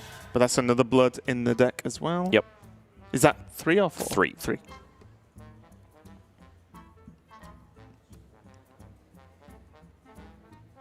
It's going from bad to worse, isn't it? Not only is Kin battling the Hakar bloods, but he also can't really do much. Is it another Hakar? Why not? Literally every time. Never in doubt. Never in doubt. Shield slam it! So here's the thing. Kin needs to play his cards right now. Like, he needs to generate threats because he needs to force Eddie to play cards. Right. He has to make Eddie spend cards from his hand so Eddie can't just sit at 10 cards himself. Because he needs Eddie to start getting into trouble with these bloods again and then have to Elysiana again. And then maybe Kin can win in fatigue at that point if he picks up his own Elysiana quickly. And this was the double whammy, wasn't it? Because Eddie not only obviously got his Elysiana and cleared the bloods, he was putting on pressure. Right, until that turn, there's a 7-5 and a 3-4 chilling, ready to hit Kin in the face again. Yep. And there's more Bloods in Kin's deck. And by more, I mean greater than 0. Right. Which means that he's in a horrible spot. So again, although it looks like we're kind of making out that, oh, Eddie just breezes this game, Kin has to do things, even though it looks bad. Yes, he's summoned a third car, why not? But it just looks bad, but he has to do something to be able to force Eddie to actually play the game and not just pass every turn and let the Hakar Bloods do the job. So Rager, Shield Slam, Omega Assembly, back to 10 cards in hand, end turn? Potentially? Doesn't look too bad to me. If it involves Shield Slamming this Hakar and burning Bloods that you may or may not get, I'm fine with it. He's going to leave it up, though. Okay. Oh. Ooh! Kin's in business. So can he... Oh, he can't kill his own Hakar, though. He can now at least play this Emperor. Exact same problem that we've seen on Eddie's side of the board is that Kin needs to discount either his Elysiana or his Seance to be able to get full value out of them. Wait. Okay.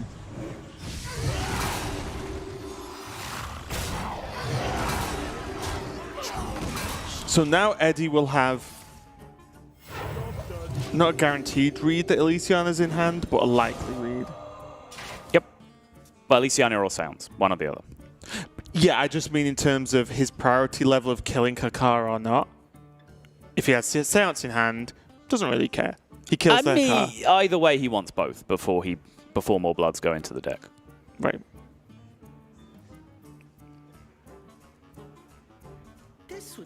I was just meaning if he makes Kin play Elysiana by not killing Hakar, because Kin can't just be like, no, this Hakar has to die first, then play Elysiana to wipe his blood. Sure. Then if he can just take the hits and leave the Hakar alive, sure, the Bloods are in the deck still doing the job. Sure. So I do wonder how he's going to approach this. I wouldn't hate him not killing the Hakar this turn, even though it looks a bit dangerous. You want to just take 9? It forces Kin to Elysiana, though. Or potentially stack more Bloods. He's already on, what, 3 or 4? You could play on a Zoth to make your opponent Plague of Death, which then silences the Hakar effect. Is that ever relevant? Probably not. Because then it's only... You want to be able to kill off the Hakar the turn after, right? Oh, this is okay. Yeah, so if he plays Elise... So he does this. Is he gonna? He's just gonna leave it there as a 9/6. Okay. No, so I he like has hand open again. Because if he plays Elysiana, he trades the Hakar into the Elysiana and puts the Bloods back in the deck. Right, but he knows in a discounted hand this would be a possibility, right? Oh, Shadow Death and then Elysiana. He knows he hasn't seen a death up until this point. Okay, yeah, you're right. See, I'm not entirely sure I did like that. Yeah, I would have liked that if death just wasn't a card. Right. But now Kin has lost his Seance. His Seance is not available, so this is his deck now. Reckless. Ugh. Not the most mind-blowing Elysiana I've ever seen. Right. So now because this is Kin's deck, he had to go before his Seance. Eddie is overwhelmingly winning in fatigue from this point. Did you see what did he pick it? He picked it. What? Madame Lazul.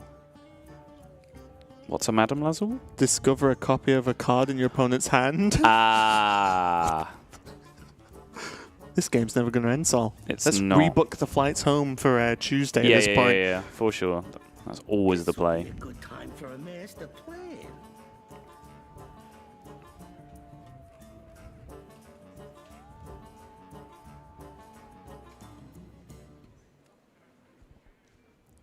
Can we get a turn check, please, Twitch chat? Yeah, is that one guy still counting? Oh, yeah. This would be a good time for a master plan. Yeah, I'm really not sure I like that Hakar play on the previous turn from Eddie.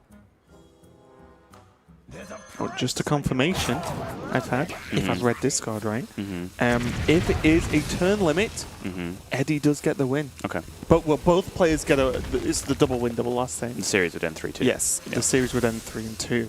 So Kin needs to actually win this game. Eddie technically needs to just not lose this game and he wins. So maybe one of the few times in Hearthstone where that's the case. Vargoth is a pretty premium card to get off the Elysiana. It's a card that is borderline playable in the deck anyway. Some versions do run it. And again, although this Vargoth, if it dies, it's not the end of the world. It's more that it's in the res pool as well. Obviously, if it lives, it's fantastic for mass resurrection. But if it dies, well, it's in the pool to mass resurrect. How's Blood's going in there as well for Eddie. But he is going to 10 card it. Is he? Do you think Eddie can just block these Bloods instead of actually doing anything too super crazy? I feel like it's been possible on multiple turns where like he could have chosen to do nothing and just preserve status quo in a position where I feel like he was kind of winning.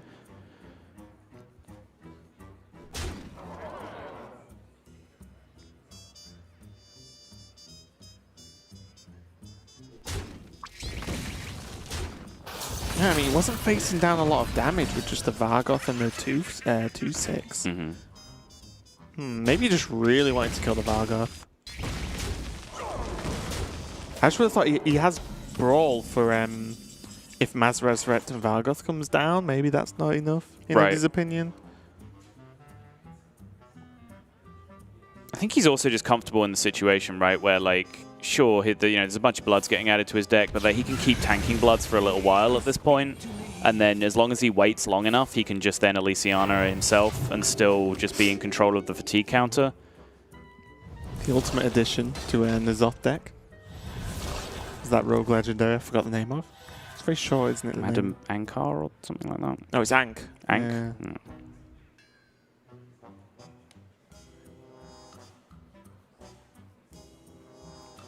Little does Eddie know, though. So again, I just feel like Eddie can do nothing from this point. He can just fill his hand up and just do nothing. Until he realizes that Madame Lazul is available. Yeah. I mean, sure. But you can't know that, obviously. But again, I mean, the best way to play around that is just having 10 cards in your hand, because that's like the minimum odds you give to your opponent of stealing the Elysiana.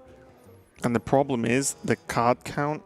Oh, I guess it's not, because he has loads of Bloods in the deck. Yeah. Does he have Elysiana now? Well, that's what I'm saying. Like, if those Bloods in the deck are real card draw, if he fills his hand, right, then he's not fatiguing. He draws a Blood, and that's it. It ends, and then there's 8 more cards left in his deck. Yeah, I'm with you. And like I said, I didn't feel like he was under a lot of pressure as well, especially last turn. They could have got away with this, but Eddie still wants to keep playing stuff. But I don't know. He just plays Plague, right? This feels like a very non-turn. Oh, it's just an Acolyte of Pain. You know what I mean, though? There's like 2 Plagues left. Yeah. It's just, you just traded a turn. Yeah. Progressed the game 1 turn into nothingness. I don't know.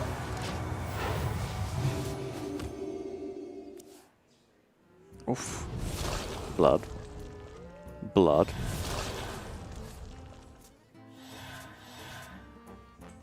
Just gonna go. Okay. Well, suddenly, if my mind is correct, this game becomes a bit more simple now. Because I don't think there are any. There are no resurrect effects. Oh, sorry. There's a mass. There's a mass resurrect right there. Honestly, Plague of Death and mass res. Why are they the same I honestly completely agree with you. Same mana, same color. Yeah, It's like, come on, guys. It's kind of crazy. Oh, just Perfect in time. timing. Get a look at the. Thank you, Archmage. Very Moonshock. solid. That is really Very good. solid. Snip, snap in there. Yeah. And there's Anchor as well. Anchor the Buried. There it is.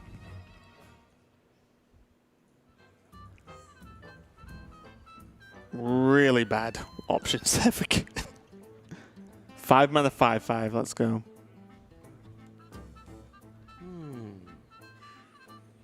Oh, he took Plague. How does he deal the damage?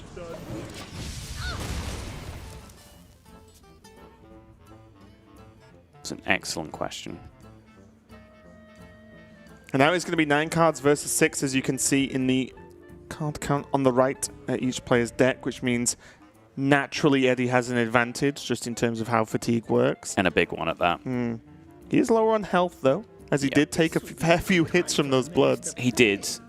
But, you know, when Blast Shields can come rolling around, when Discover a mech into Ziliax or into Vicious Scrap Hound or into Eternium Rover, like, there's so many ways that he can gain armor from this point to get himself back up, whereas Kin as Priest just tops out at 30 no matter what happens.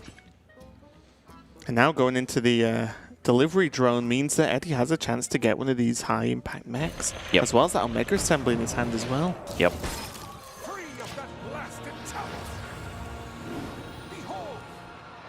Kin wanting to stick the Vargos so that the Mass Resurrect might go off twice next turn if it lives. Sure. I mean, again, I've been saying this all game. Sound like a broken record, but I do believe Kin has to do something. Holy Tomb Warden.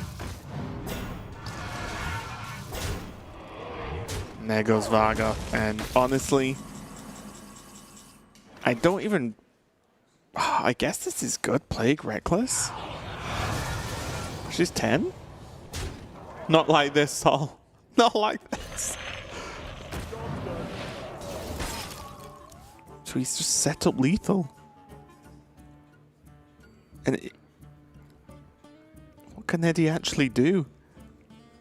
Mechanical Whelp. Mm-hmm. Rushes the 7/7 afterwards. The Dragonling little mech thing from the Dragonling mechanic has Rush here as well, right? Mm-hmm. This would be a good time for a Alternatively, just rip the Plague of Wrath. There's always a sneaky card on the far left in these matchups. I mean, I knew it was there because it was the card that was stolen, right? So it had to be there. But yes, I just forgot. It is the left-hand side of the hand does get a little ridiculous in these fatigue matchups.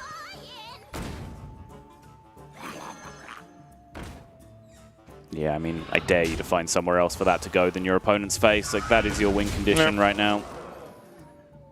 That's all you got. And Eddie knows there's another one where that came from. But there's a zap being shown. Kin played this into a zap knowing that it was dead.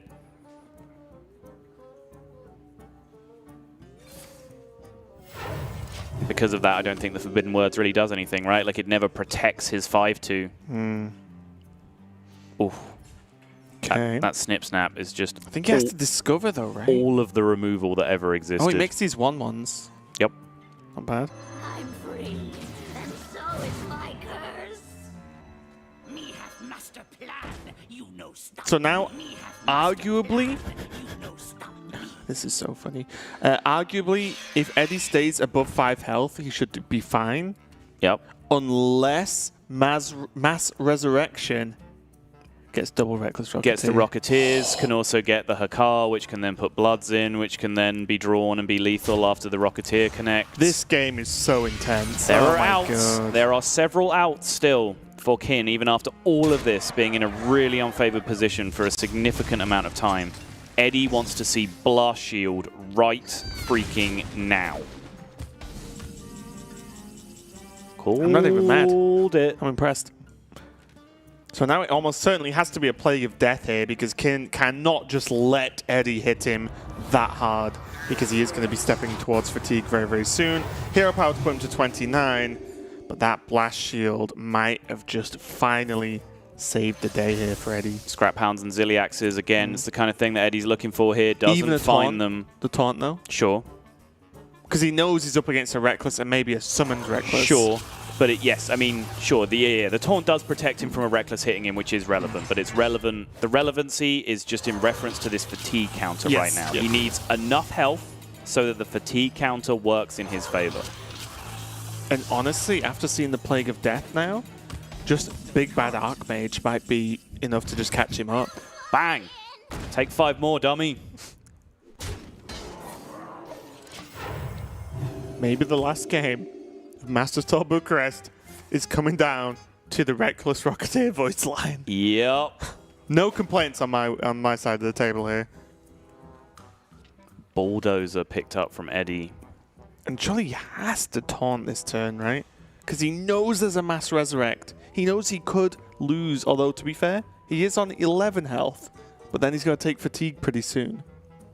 Yeah, so right now, he will die on the 5 tick of fatigue. If nothing changes to his health total, he will die on the 5th tick of fatigue to the 5. 1, 2, 3, 1 plus 2 plus 3 plus 4 is 10, and he will then die on the hit of 5. Mass Resurrection can change that. If Hakar comes in, if Reckless Rocketeer comes in. In that time, that's going to be 9 draws of fatigue currently. Oh no, the Reckless Rocketeer. Okay, so in that time that I just calculated that it takes Eddie to die to fatigue, Kin is going to draw 9 cards, which will kill him so much quicker. So before that Reckless Rocketeer, Kin was losing the fatigue battle.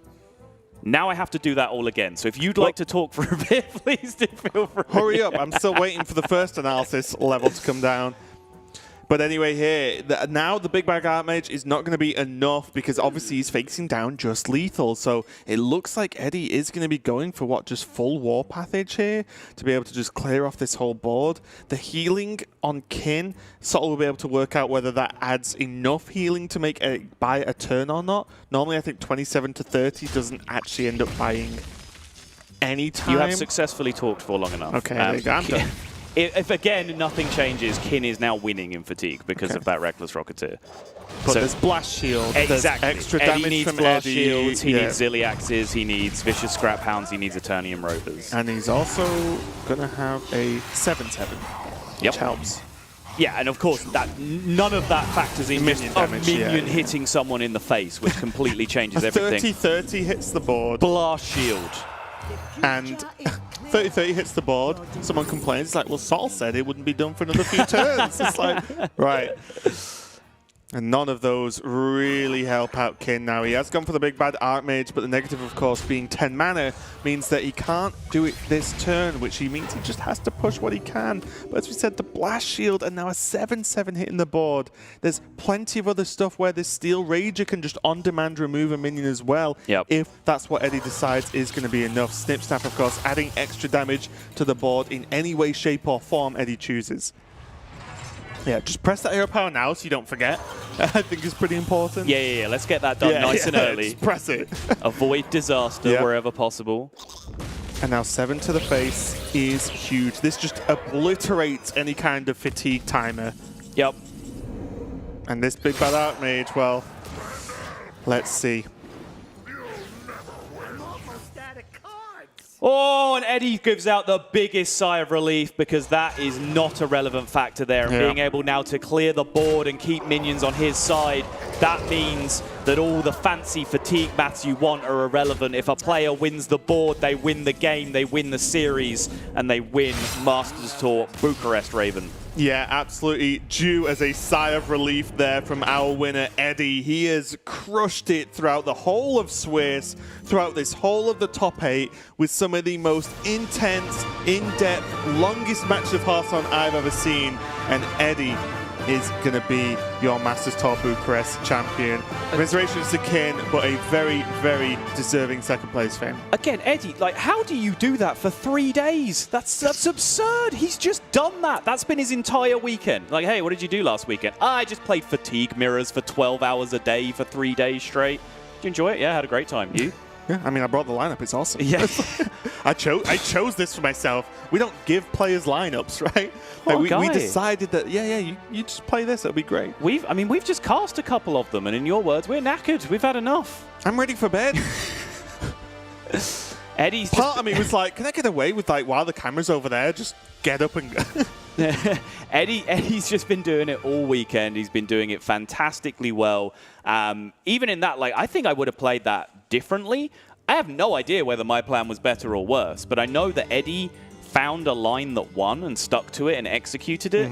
You know, I think he realized that he was kind of ahead in the Lysiana points. We didn't need to do anything fancy with, like, 10 carding and Burning Bloods or whatever, but I think I would have played it differently. Maybe I would have lost. Who knows? Either way, like, they were some of the craziest series we have seen in a very, very long time in Hearthstone. And it's been a story this weekend for me, honestly, because I've cast, as you well know, a lot of these matchups that seem like this, and it is just a learning experience, every single one. You know, they might drain me a little bit, but still I learn things because there are so many different ways to approach these matchups. It truly just never ends in terms of just the different players' takes on them and then the different levels of execution that are available as well. Yeah, I can't wait till I get back there and hear the 17 ridiculous ideas that Hunter Ace had for winning those games from either side, which I'm sure was a very real thing happening backstage. But again, like, full congratulations to Eddie. Of course, commiserations to Kin as well, who does go home with a very nice prize. Firstly, huge chunk of prize money for coming in second place, but also the prize, because he's one of the top achieving APAC players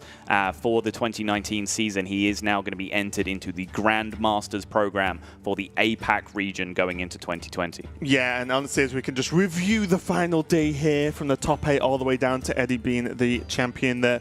Honestly, if there's ever a second place, commiseration prize you're going to get there is going to be that Grandmasters. But there you go. Take a look at the prize pool. So all the players in top 8 going home with a pretty nice chunk of money, but a huge congratulations again to Eddie going home with that number of prize pool. Very weird with the addition from the extra bundle, exactly. of course. And shout out to you guys as well. Anyone that bought the bundle, anyone that funded this, because that's a huge reason why this prize pool is as big and as weird looking as it is, why it's not exact numbers, because the funding did come in from the Masters Tour bundle. So you guys at home that bought this pack, you have contributed to this. You've contributed to the big old smile you're about to see on the face of the guy that's won $94,414. Oh, yeah. And you can see there now we can actually fulfill, see which player ended where, because there was a way to split the players from 1st to 8th, of course. And we see that, we had Hone at the bottom there, SN Brox, Orange on 6th, Hunter Ace finishing 5th, very impressive finish for him, Dead Draw on 4th,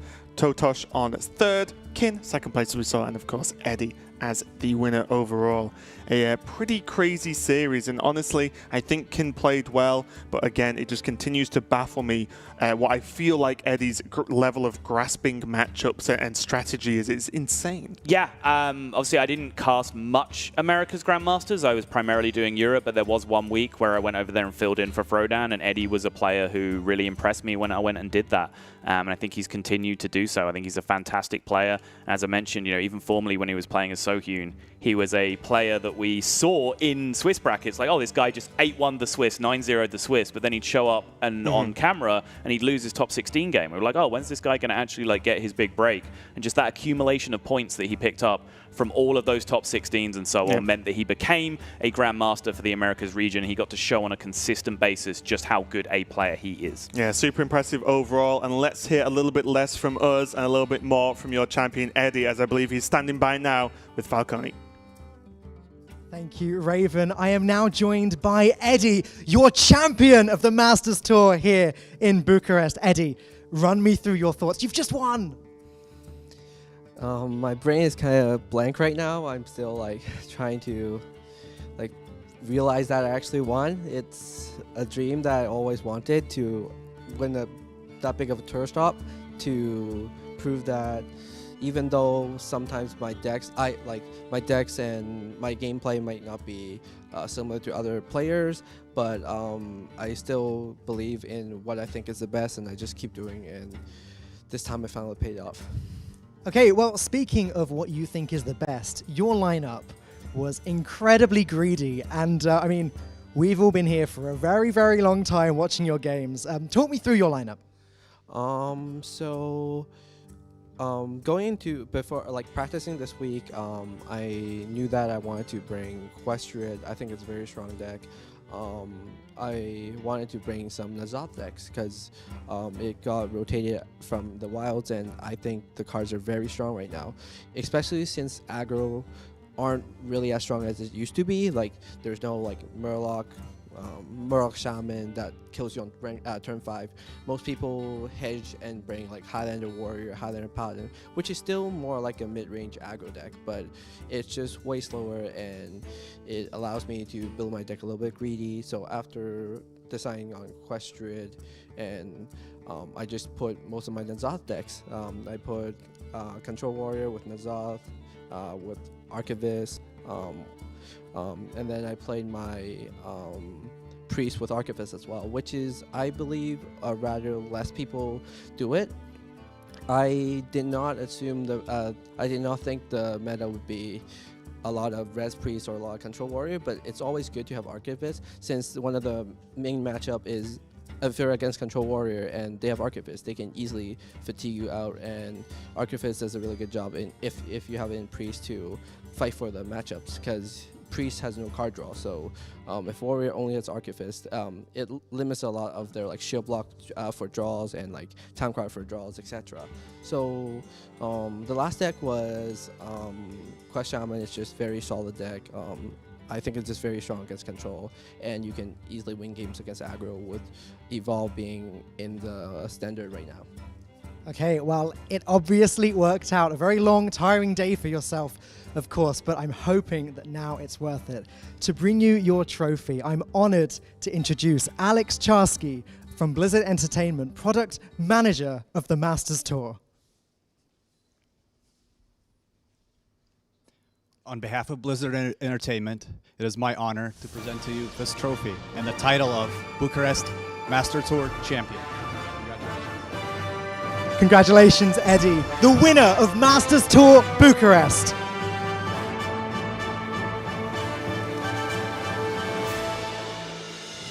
Okay, so really... Oh, no one saw that. That Disaster! That'll get fixed, don't worry. That's fine. I can't help but laugh. I'm sure it's fine, but come on, that's just hilarious.